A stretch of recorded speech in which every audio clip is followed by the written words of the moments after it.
கும்பராசி நேயர்களே, இந்த பங்குனி மாதத்தில் சூரியன் உங்கள் ராசியில் 2ஆம் இடத்தில் இருக்கிறார்.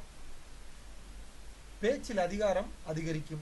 தொழில் மூலம் பண வருமானம் அதிகரிக்கும். உங்கள் ராசியில் செவ்வாய் 3ஆம் இடத்தில் இருக்கிறார். உங்களுடைய உடன் பிறந்தவர்களால் உங்களுக்கு நன்மை உண்டாக வாய்ப்புள்ளது. புதியதாக வீடு கட்டு யோகமும் உண்டு.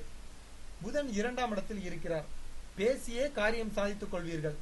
14ஆம் தேதிக்கு பிறகு தகவல் தொடர்பு சிறப்படையும். குரு உங்கள் ராசிக்கு 8ஆம் இடத்தில் இருக்கிறார். அதிர்ஷ்டம் அதிகரிக்கும். எதிர்பாராமல் பணவரவு கிடைக்கும்.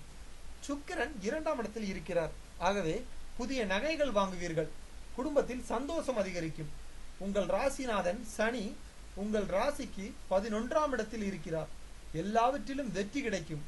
தொழிலில் லாபம் அதிகரிக்கும். ராகு உங்கள் ராசிக்கு 7ஆம் இடத்தில் இருக்கிறார். நண்பர்களால் நன்மை உண்டாகும். கேது உங்கள் ஜென்ம ராசியில் இருக்கிறார். மனதில் தெளிவு அதிகரிக்கும். கும்பராசி நேயர்களே, இந்த பங்குனி மாதம் உங்களுக்கு மிகவும் சிறப்பான மாதமாக அமைய போகிறது.